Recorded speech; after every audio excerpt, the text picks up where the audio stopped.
Yes, we are live now. Hello friends, this is Imanshi and welcome to Let's Learn. तो discuss करेंगे आज pedagogy अभ्यास session है 30th और 30 दिन हमारे पूरे हो जाएंगे इस सीरीज के। इसके अलावा इस सीरीज में आपने बहुत सारे क्वेश्चंस देखे हैं, समझे हैं और स्टैंडर्ड क्वेश्चंस हैं। आज लास्ट में जो हम कुछ 5-6 क्वेश्चंस करेंगे वो थोड़े से डिफरेंट होंगे। मैंने सोचा है कि थोड़े थोड़े मिक्स्ड क्वेश्चंस हम करें इस सीरीज में। चलिए शुरू करते हैं और सभी को गुड इवनिंग, नमस्कार, राम राम, सत श्री अकाल, अस्सलाम वालेकुम, whatever you feel connected with. Start करेंगे। लाइक शेयर सब्सक्राइब आपने ना किया हो तो कर दीजिएगा।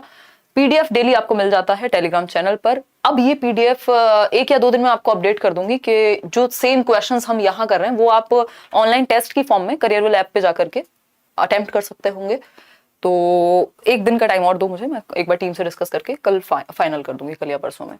चलिए शुरू करते हैं। फर्स्ट क्वेश्चन से कहानी स्टार्ट करेंगे। पहला क्वेश्चन देखिए, पढ़िए, समझिए और जवाब दीजिए पोल में। क्वेश्चन नंबर 1 है, which of the following practice by a teacher is detrimental for a constructive teaching learning process होगा बेसिकली। हाँ, निम्न में से अध्यापक द्वारा अपनाई गई कौन सी तकनीक संरचनात्मक शिक्षण अधिगम प्रक्रिया में हानिकारक है। डेट्रीमेंटल यानी रुकावट बनेगी, या हानिकारक है कंस्ट्रक्टिविज्म में, यानी कंस्ट्रक्टिविज्म मतलब बच्चा जहां एक्टिव है, यानी बच्चे के एक्टिवली नॉलेज को कंस्ट्रक्ट करने में कौन सी एक चीज समस्या बनेगी या हानिकारक बनेगी। तो पहला ऑप्शन, हाँ, वो पीडीएफ में आंसर देने वाली प्रॉब्लम आपकी तभी सॉल्व हो जाएगी, वो पीडीएफ भी आंसर्स के साथ ही मिल जाएगी, डोंट वरी। देखिएगा एक बार, है ना। और कोई आदेश आपकी तरफ से बताओ एक बार फटाफट से, देखिएगा फटाफट। क्वेश्चन नंबर 1 में ऑप्शन नंबर ए है, considering students pace of learning while assigning them work, यानी बच्चों का जो काम करने की स्पीड है उसको ध्यान में रखना जब आप उनको वर्क असाइन कर रहे हो। ये बात तो बिल्कुल सही है। ये तो कंस्ट्रक्टिविस्ट क्लासरूम की विशेषता है कि बच्चे के अनुसार चाइल्ड सेंटर्ड अप्रोच को अपनाते हुए उसको एक्टिव रखना है। तो ए ऑप्शन तो सही है। सही है तो गलत है, क्योंकि हमसे तो पूछा गलत है, यहाँ हानिकारक पूछा है, ये चीज तो हानिकारक नहीं लग रही देखने में। फिर आता है B option, giving black stars to motivate non performing students, यानी जो बच्चे अच्छा प्रदर्शन नहीं कर रहे हैं, अच्छा प्रदर्शन ना करने वाले बच्चों को प्रेरित करने के लिए ब्लैक स्टार यानी काले सितारे देना। स्टार्स देते हैं ना हम, 5 स्टार 3 स्टार, टीचर आपने देखा होगा नोटबुक में बनाते हैं जब बच्चा अच्छा काम करता है। ब्लैक स्टार देना बच्चे को मोटिवेट तो नहीं करने वाला, और जो पहले से ही अच्छा नहीं कर रहा उसके लिए वो और डीमोटिवेशन का काम करेगा, लेबल जैसा काम करेगा कि जैसे उसके लिए आपने उसको कुछ बुरा फील करा दिया हो। वो ब्लैक स्टार देके उससे मोटिवेशन नहीं आएगी। बजाय कि हम उसे फीडबैक दें, उस पर काम करें, उसको एक्स्ट्रा टाइम दें, उसको एक्टिविटी असाइन करें, उसके साथ थोड़ा सा मेहनत करें, उसके इंटरेस्ट की चीज लाएं, उसको किसी और तरीके से समझाएं, ना कि उसको ब्लैक स्टार दे करके। ब्लैक स्टार से थोड़ा ना मोटिवेशन अपने आप कहीं से प्रकट हो जाएगी। ब्लैक स्टार से क्या होगा, वो अपने आप में उसकी जो सेल्फ एस्टीम है, जो उसका खुद में विश्वास है, वो और कमजोर हो सकता है, क्योंकि वो पहले से ही सही नहीं कर पा रहा। तो बी ऑप्शन सही लग रहा है हमें, क्योंकि रुकावट क्या बनेगा, हानिकारक क्या होगा, वो पूछा है हमसे बच्चे की एक्टिविटी में। सी ऑप्शन है, assessing learning using multiple modes. ये बात तो हमेशा अच्छी होती है कि आप मल्टीपल वेज में बच्चे को सिखा पाएं। इससे क्या होगा, एक तरीके से अगर बच्चे को समझ नहीं आ रहा तो दूसरे से आ जाएगा, किसी को तीसरे से ज्यादा समझ आ रहा होगा, किसी को पहले तरीके से ज्यादा समझ में आ रहा होगा। तो मल्टीपल वेज में सिखाना, यानी कई तरीकों का इस्तेमाल करना सिखाने के लिए हमेशा अच्छा होता है। फिर आता है D option, being sensitive and considerate to the social context of learners. देखिए टीचर का बहुत बड़ा, मैं ये कहूंगी बहुत बड़ा रोल है, या बहुत ही बड़ी विशेषता होनी चाहिए, या एक कैरेक्टरिस्टिक होना ही चाहिए क्या, कि उसका सेंसिटिव होना जरूरी है बच्चों के प्रति, यानी संवेदनशील होना जरूरी है। आप मजाक नहीं उड़ा सकते बच्चे की किसी परेशानी का या किसी भी चीज का, तो आपका सेंसिटिव यानी संवेदनशील होना जरूरी है बच्चे की समस्याओं के प्रति या उसकी अच्छाइयों के प्रति भी। दूसरा, आप कंसीडरेट होंगे, आप चिंतनशील होंगे, आप विचारशील होंगे। किस बारे में, to the social context of learners. अब यहाँ ये सोशल कॉन्टेक्स्ट लिखा है, यानी सामाजिक संदर्भ लिखा है, यहाँ कुछ और भी लिखा होता तब भी आप सेंसिटिव ही होंगे बच्चे के प्रति, चाहे वो उसका सामाजिक परिपेक्ष हो, चाहे वो उसका सांस्कृतिक परिपेक्ष हो, चाहे वो उसकी भाषा हो, चाहे वो उसका वो किस आर्थिक वर्ग से आता है वो हो। बेसिकली आपको बच्चे के बैकग्राउंड या बच्चे से संबंधित सभी चीजों से सेंसिटिव रहना है ना। ये वो वाला टीचर नहीं बनना है कि अरे ये तो वहां से ऐसे आते हैं या ये तो चल नहीं सकता तो किसी बात पे मजाक उड़ा दिया, ये नहीं करना हमें, ठीक है। तो डी ऑप्शन जो है वो हट जाएगा। प्रॉब्लम सिर्फ एक है, बी ऑप्शन, कि यदि आप ब्लैक स्टार देते हैं बच्चे को, उससे क्या होगा, प्रॉब्लम क्रिएट होगी, उससे कोई मोटिवेशन नहीं आने वाला। आगे बढ़ेंगे नेक्स्ट क्वेश्चन पे। इसका आंसर था बी। क्वेश्चन नंबर 2 देखिएगा एक बार। आज हम 16 क्वेश्चंस करने वाले हैं। क्वेश्चन नंबर 2 है आपके सामने, should intuitive thinking be encouraged in the classroom. Intuitive thinking यानी सहजात्मक चिंतन, यानी जो सहज रूप से आए, जो बच्चे के अंदर नेचुरली आए, है ना। आपने कुछ बोला और उसके अंदर मन से आया, कुछ सहजता से आया, नेचुरली आया, उस चीज को, इंट्यूटिव थिंकिंग को एनकरेज किया जाना चाहिए क्या कक्षा में, बिल्कुल किया जाना चाहिए। इसमें क्या सवाल है, इसमें क्या डाउट हो सकता है, है ना, कि बच्चा नेचुरली खुद को एक्सप्रेस करे। सही है गलत है वो बाद में देखेंगे, पहले एक्सप्रेस तो करे, पहले सोचे तो सही खुल के। ठीक, खैर देखते हैं। तो नो वाले ऑप्शन तो हम हटा देंगे, क्योंकि इंट्यूटिव थिंकिंग को, सहज ज्ञान को आपको बढ़ावा देना है, तो नो वाले ऑप्शंस हट जाएंगे, साइड हो जाएंगे। अब आपके पास बचे सिर्फ दो option. Yes, children's intuitions and guesses help them develop their cognitive reasoning, यानी हाँ, बच्चों का जो सहज ज्ञान और अनुमान होता है कई बार वो उनके ज्ञानात्मक चिंतन को विकसित करने में सहायता करता है। यानी उनका जो कॉग्निटिव रीजनिंग है, जो संज्ञानात्मक तर्क है, वो बेहतर होगा जब वो पहले सोचेंगे, फिर उसके बारे में देखेंगे कि क्या सही सोचा है या गलत सोचा है, तो उनकी रीजनिंग बेहतर होगी इवेंचुअली। ये बात सुनने में सही लग रही है। फिर है C option, yes but teacher should immediately tell correct answers to the students. अगर वो तुरंत सही उत्तर बता देंगे तो बच्चे को सोचने का, समझने का, तर्क करने का मौका नहीं मिला। तो सही उत्तर जानने से ज्यादा जरूरी है वो प्रोसेस सही उत्तर तक पहुंचने की, है ना। मतलब कहीं पहुंचने से ज्यादा जरूरी क्या है, वो जो प्रोसेस है, वो जो रास्ता है, वो डेवलप होना उस टाइम पे आपका। ठीक है, तो ए ऑप्शन इसलिए बेहतर है क्योंकि यहां बच्चे की समझ विकसित होगी। सिर्फ एक आंसर जानना थोड़ा ना, फिर प्रॉब्लम सॉल्विंग लाइफ में कैसे होगी या बाकी जगह पे कैसे करेगा बच्चा। अगर आपने सिर्फ आंसर्स याद करा दिए, उसको सिर्फ आंसर्स दे दिए, आंसर तक पहुंचना सिखाना है, ना कि सिर्फ आंसर दे देना है। ठीक है, तो A option is the right answer, कि आप क्या करेंगे, सहज ज्ञान और अनुमान के लिए उसको मौका देंगे। अब आता है क्वेश्चन नंबर 3, आपका फेवरेट, कथन और तर्क वाले क्वेश्चंस, यानी असर्शन और रीजन। एक स्टेटमेंट गिवन है, उस स्टेटमेंट के बाद आपके सामने एक रीजन गिवन है। अब देखना है कि जो स्टेटमेंट है और रीजन है क्या सही है, क्या दोनों सही है या कोई एक सही है। फटाफट से बताइएगा, तभी हम आगे बढ़ेंगे। प्रदीप जी बहुत बढ़िया।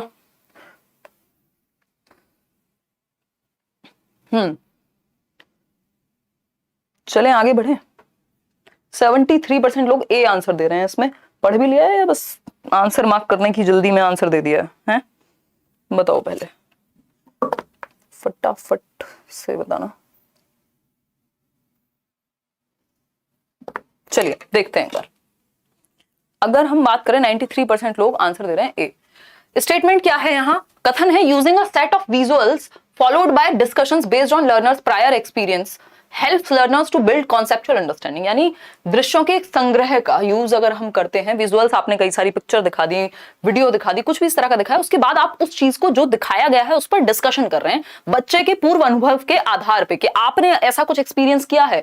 मान लीजिए आपने कहीं एग्जाम्पल दिया, कोई फसल है वो आपने दिखा दी, या कोई और सेंसिटिव टॉपिक हो सकता है जो आपने एक पिक्चर या मूवी के थ्रू दिखा दिया, वीडियो के थ्रू दिखा दिया, फिर उसके बाद उस पर डिस्कशन हो रहा है कि क्या कभी आप ओल्ड एज होम गए हैं।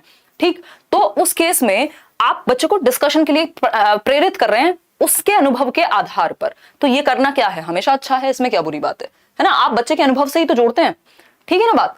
तो हम कहेंगे कि बिल्कुल ट्रू है ये बात कि आपने कुछ दिखाया और उस दिखाई हुई चीज को आपने किससे जोड़ दिया, अपने टीचिंग लर्निंग मटेरियल को बच्चे के अनुभव से जोड़ दिया और उसके संज्ञान को बेहतर कर रहे हैं आप डिस्कस करके। संज्ञान क्या है, आपकी मानसिक क्षमताओं को बेहतर करना। फिर आता है रीजन, इसका क्या दिया है, रीजन है, learners actively construct their own knowledge by connecting new ideas to existing ideas on the basis of materials activities presented to them. यानी बच्चे सक्रिय रूप से ज्ञान का निर्माण करते हैं नए आइडियाज से पुराने आइडियाज को कनेक्ट करके, यानी आज वो जो जानते हैं और जो नया उनके सामने आया है, दोनों को कनेक्ट करके नॉलेज को बिल्ड करते हैं। दोनों ही बातें सही हैं, यानी रीजन भी सही है और असर्शन भी सही है और रीजन भी सही है। Both A and R are true and R is the correct explanation of A. बिल्कुल सही बात माना गया है ए और आर को, और आर में सही रीजन दिया गया है ए का कि किस लिए हमें ऐसा करना चाहिए।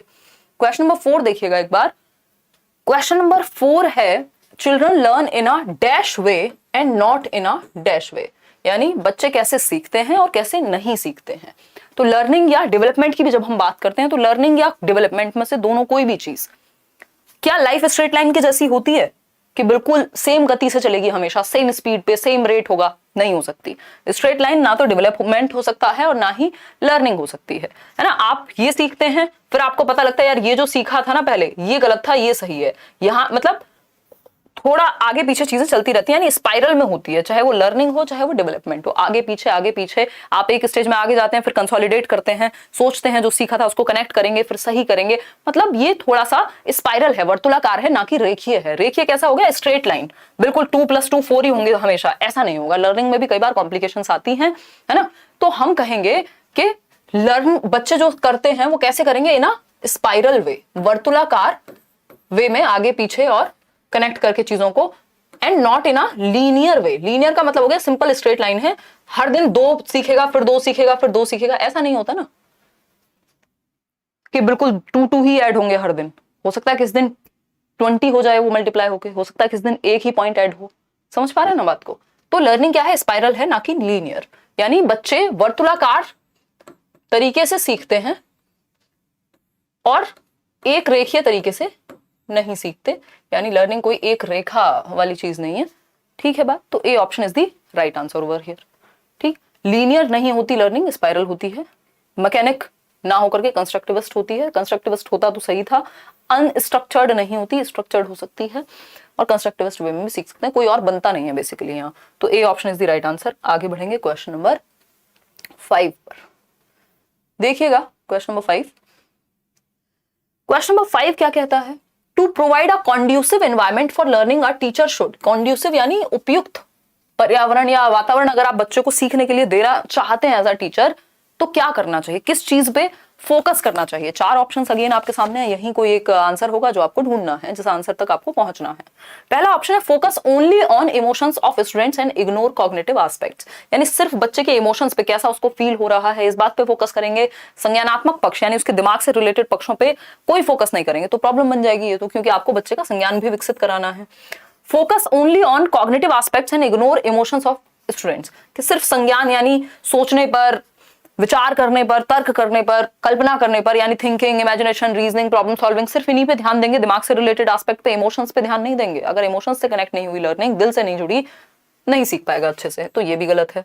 फिर आता है C option, consider that emotional and cognitive aspects influence each other. ये बात बिल्कुल सही है, आपने ये चैप्टर भी पढ़ा ही होगा, नहीं पढ़ा है तो पढ़िएगा, सर्च भी कर लीजिएगा, मैंने पहले कराया हुआ है।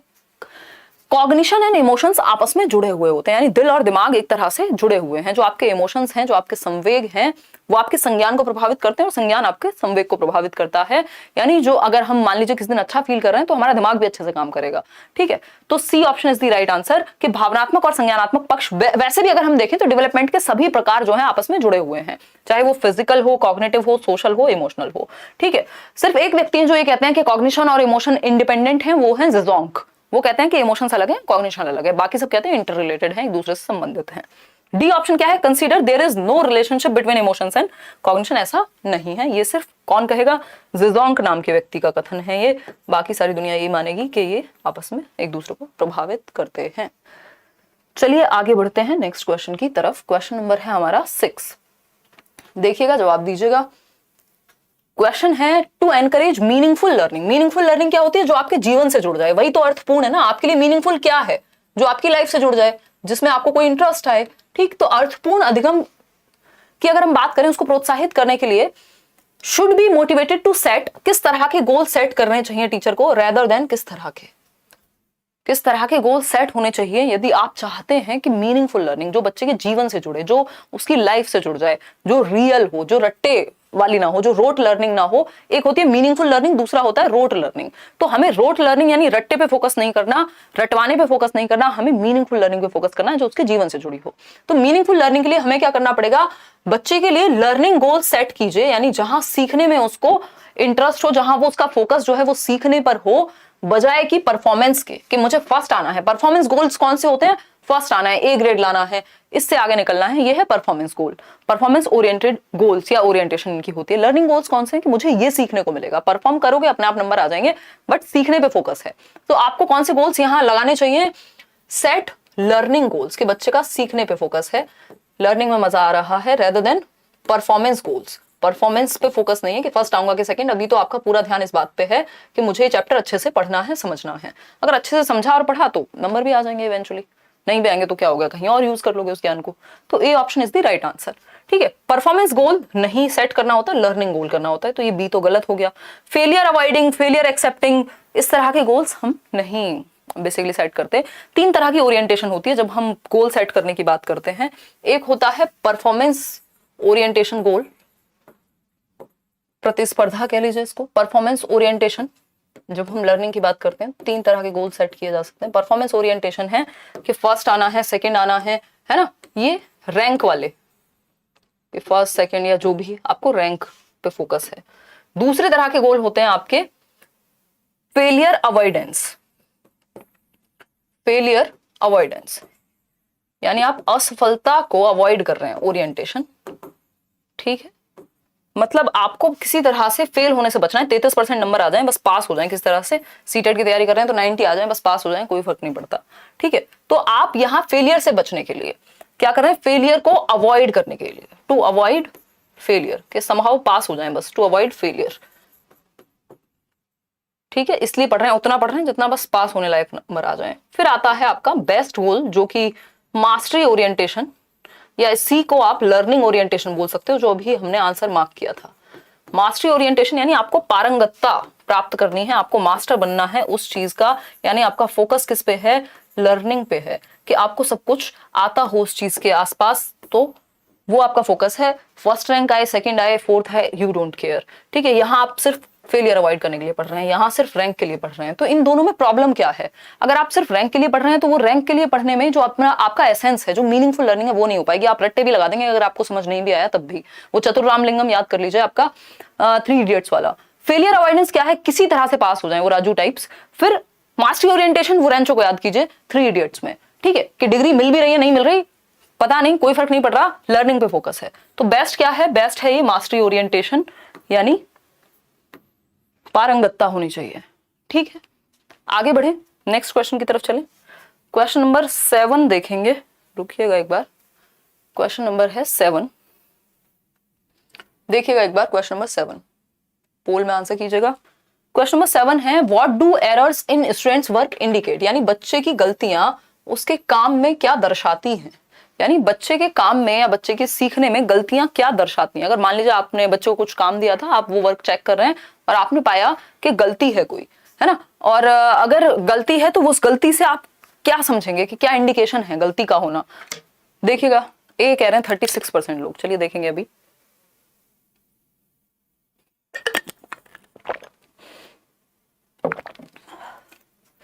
फोर्टी 45% लोग ये कह रहे हैं। देखिएगा, students inferior cognitive capabilities as compared with other peers, कैसी बातें करते हो यार, हैं। विद्यार्थियों के काम में त्रुटियां ये दर्शाती हैं कि बच्चे जो हैं अन्य समकक्षों की तुलना में संज्ञानात्मक क्षमता उनके अंदर कम है।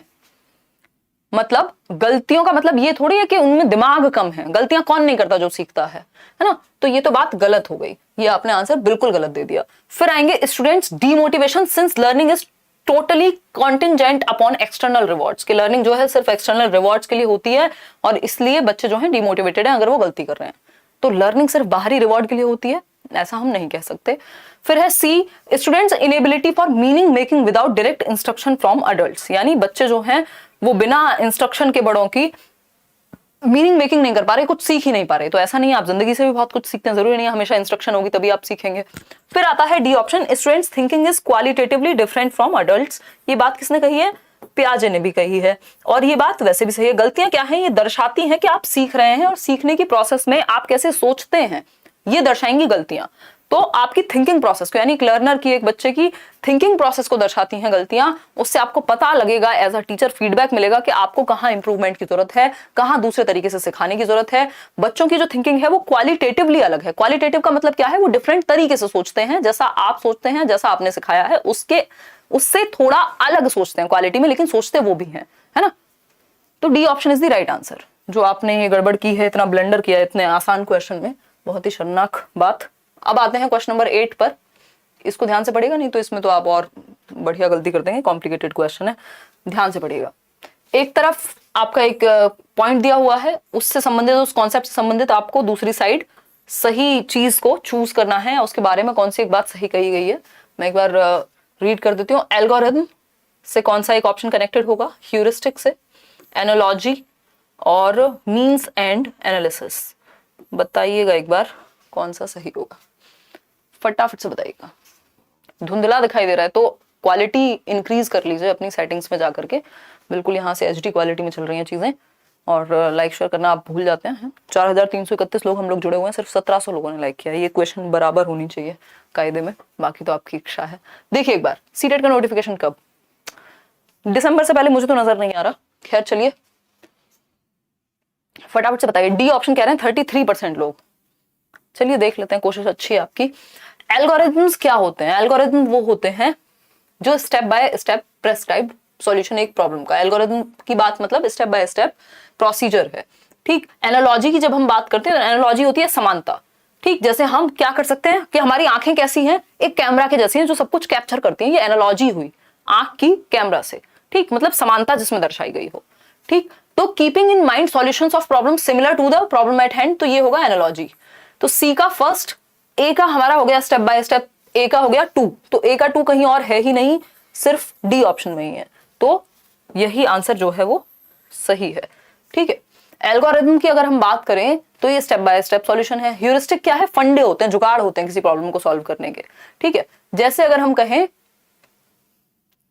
Leading to the correct answer, general leading, हाँ ये ह्यूरिस्टिक आपका 4th चला जाएगा, ठीक।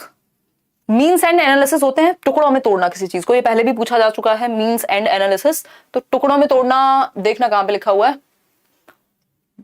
3rd में, dividing a problem into sub goals and then solving each sub goals, यानी अगर प्रॉब्लम बहुत बड़ी है तो उसको टुकड़ों में तोड़ो और फिर एक एक हिस्से को सॉल्व करो, ये होता है मीन्स एंड एनालिसिस। तो D option is the right answer over here. आगे बढ़ेंगे नेक्स्ट क्वेश्चन पे।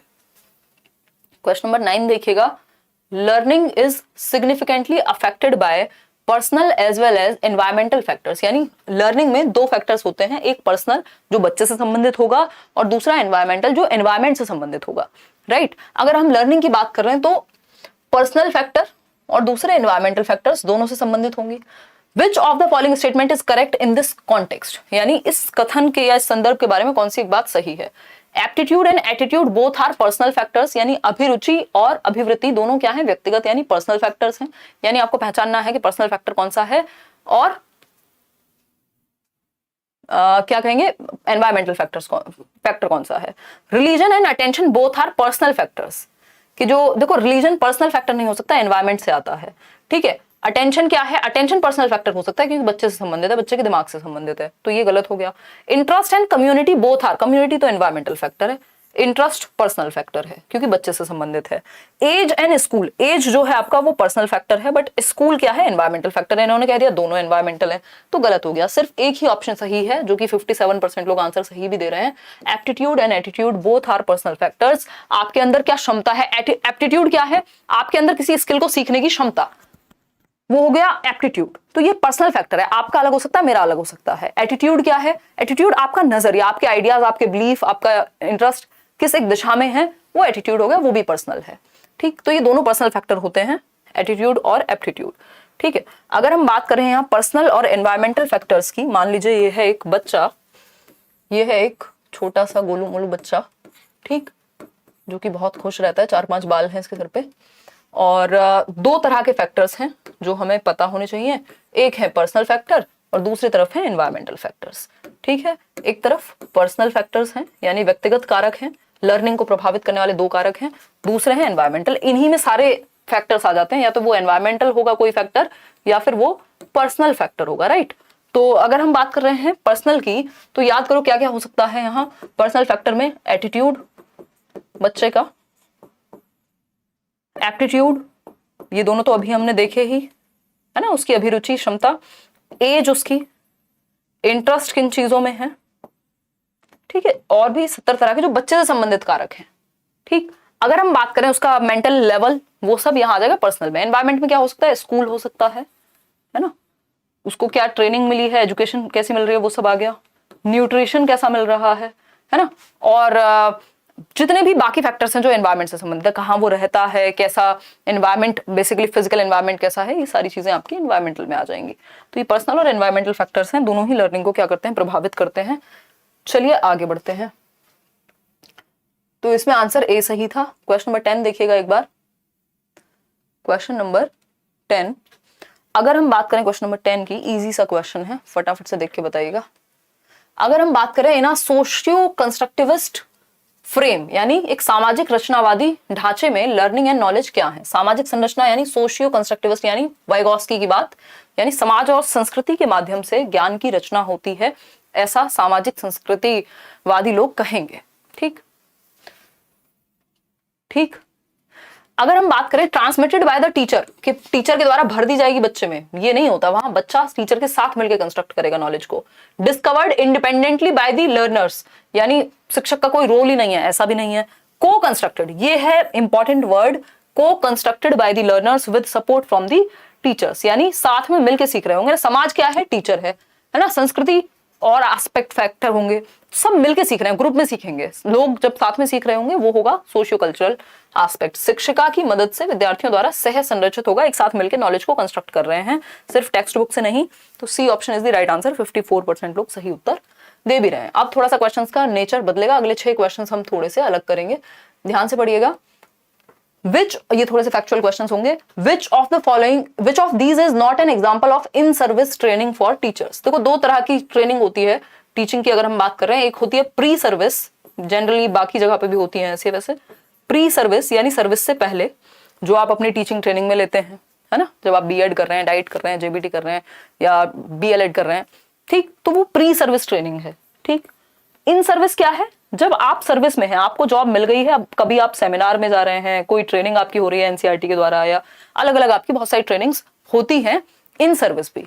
ठीक, तो 2 प्रकार हो गए। अब इन सर्विस ट्रेनिंग का कौन सा एक उदाहरण नहीं है कि जब आप जॉब में हैं, सेवाकालीन प्रशिक्षण का उदाहरण नहीं है। एग्जीबिशन यानी प्रदर्शनी, हैंड्स ऑन ट्रेनिंग, सेमिनार या वर्कशॉप। वर्कशॉप्स कंडक्ट कराई जा सकती हैं, सेमिनार्स भी हो सकते हैं, हैंड्स ऑन ट्रेनिंग भी हो सकती है, कुछ नया, मान लीजिए टेक्नोलॉजी में कुछ नया आ रहा है तो एक हैंड्स ऑन एक्सपीरियंस वहां हो सकता है आपका, है ना। समृद्धि सिद्धू, अच्छा धन्यवाद, लव यू, थैंक यू। चलिए आ जाइए, एग्जीबिशन क्या है, ये एग्जीबिशन नहीं होगा इन सर्विस का पार्ट, है ना, वैसे भी ट्रेनिंग का पार्ट एग्जीबिशन नहीं होता, तो A option is the right answer. आगे बढ़ेंगे क्योंकि नॉट पूछा है, कौन सा एक एग्जाम्पल नहीं है। क्वेश्चन नंबर 12 देखिएगा, पढ़िएगा। How can a teacher help adolescents, यानी किशोरावस्था के किशोरियों को कैसे एक टीचर हेल्प कर सकता है या कर सकती है।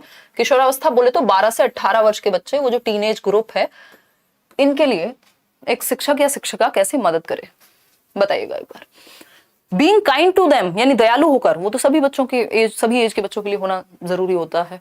By establishing peer pressure in your environment, peer pressure से किसी का भला नहीं हो रहा, है ना, यानी प्रेशर उन पे क्रिएट करके। तो कुछ लोग तो होंगे जो प्रेशर में अच्छा करेंगे, कुछ लोग होंगे जो नेचुरली ज्यादा अच्छा कर सकते थे बिना प्रेशर के, उनकी तो बैंड बजा दी फिर आपने। ठीक, फिर है सी ऑप्शन, बाय डिस्करेजिंग, होंगे ना कुछ लोग जो एग्जाम के लिए पढ़ने में उनको डर लगता होगा, वैसे उनको पढ़ने में इंटरेस्ट है, तो पीयर प्रेशर में दिक्कत होगी अगर आप कंपटीशन क्रिएट करेंगे, तो कोऑपरेशन क्रिएट करना है आपको as a teacher. By discouraging them to talk about certain topics, क्यों, टॉपिक्स पे तो वो खुल के बात करें, एटलीस्ट एडोलेसेंस में नहीं करेंगे तो कब करेंगे।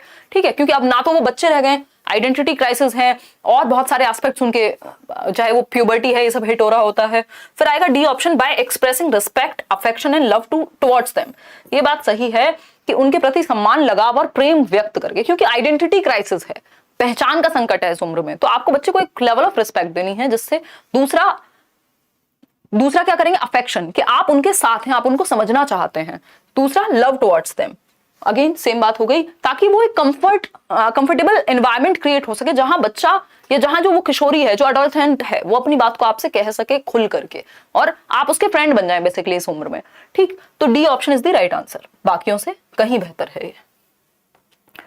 चलिए, और इससे इंक्लूसिव भी है। अगर ए ऑप्शन की बात करें तो यहां सब कुछ आ गया डी में, ए ऑप्शन अपने आप ही इंक्लूड हो गया, तो वो ऑप्शन बेटर होता है जिसमें बाकी ऑप्शंस अपने आप इंक्लूड हो जाएं या फिर सबसे बेस्ट हो।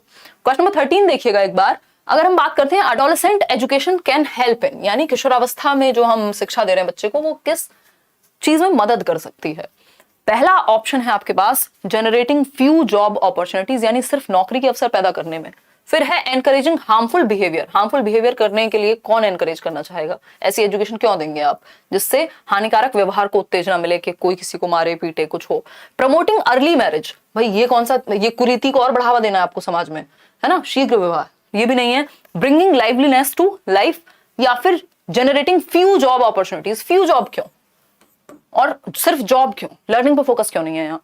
तो ब्रिंगिंग लाइवलीनेस टू लाइफ, कि हम जीवन को और जीवंत बना सकें, वो क्योंकि एनर्जी इतनी है उस एज में, स्ट्रेस एंड स्टॉर्म की एज कहा जाता है, हर तरह से जो साइकोलॉजिकल फिजिकल इमोशनल चेंजेस बहुत ज्यादा हो रहे होते हैं, तो ये जरूरी है कि उनको और लाइवलीनेस फील कराएं हम, बजाय कि एंग्जाइटी फील कराने के, है ना, वो डिप्रेशन की तरफ नहीं बल्कि लाइवलीनेस की तरफ जाएं, तो डी ऑप्शन। क्वेश्चन नंबर 14 देखिएगा एक बार।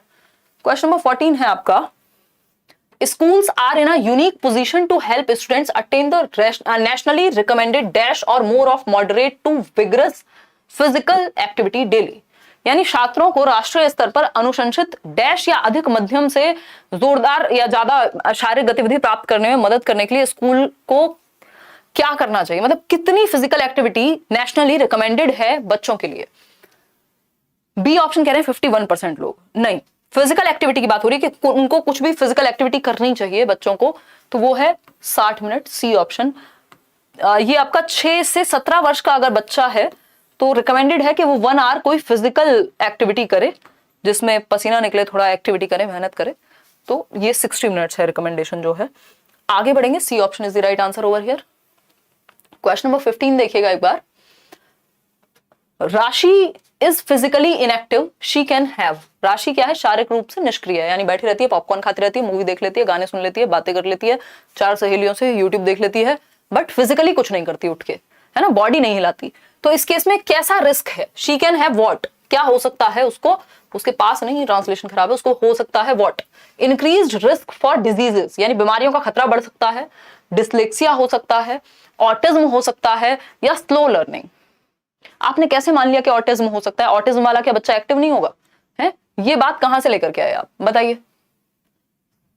49% लोग ये कह रहे हैं ना, ये बात बिल्कुल सही है। अगर कोई बच्चा फिजिकली एक्टिविटी करेगा ही नहीं तो बीमारियों का खतरा बढ़ेगा। भाई हमारी बॉडी एक्टिव रहने के लिए बनी है, अगर हम एक्टिव रहेंगे ही नहीं तो डिजीज का खतरा बढ़ सकता है, डायबिटीज हो सकती है, हो सकता है हाइपरटेंशन और पता नहीं क्या क्या क्या कहें हम, मोटापा बढ़ सकता है, ओबेसिटी, ये सारी चीजें हो सकती हैं।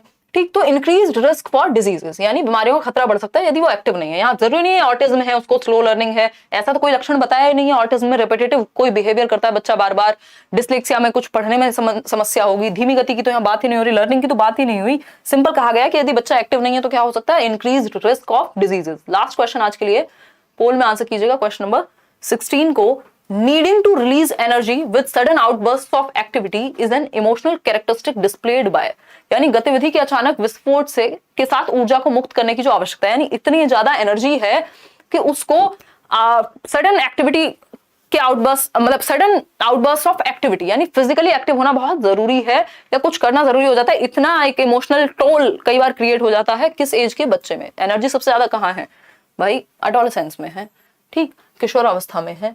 तो जरूरी है कि कुछ एक एक्टिविटी करके जो इमोशनल कैथारसिस कर देते हैं एक तरह से, इस प्रोसेस को क्या कहते हैं, कैथारसिस, खाली करना। ठीक, तो A option is the right answer. तो होपफुली आपको आउट ऑफ 16 कुछ क्वेश्चन समझ में आए होंगे। ये बैच है, आप देख सकते हैं करियर लैब पे, ये पीडीएफ मिल जाएगा टेलीग्राम चैनल पर। आप कमेंट्स मतलब डिस्क्रिप्शन में जाके टेलीग्राम चैनल ज्वाइन कर सकते हैं। लाइक शेयर सब्सक्राइब करना भूल गए हो तो कर दीजिएगा। होपफुली आपको सेशन पसंद आया होगा। आउट ऑफ 16 क्वेश्चंस कितने ठीक हुए, कहीं कोई डाउट है तो वो पूछ लीजिए, और नहीं तो फिर कल मिलेंगे। मंडे टू फ्राइडे आपका ये सेशन फिर से कंटिन्यू कर दिया गया है, रात को 9:30 बजे 9:30 PM लगभग। बहुत सारी तरह के वेराइटी ऑफ क्वेश्चंस हम यहाँ कर लेंगे। तो ये एक बात हुई। 13 आउट ऑफ 16, 14 आउट ऑफ 16, कोई है जिसके 16 आउट ऑफ 16 सच में आए हों? कमेंट्स में बताइएगा कितने मार्क्स आपके आए, फिर हम बात करेंगे आगे की।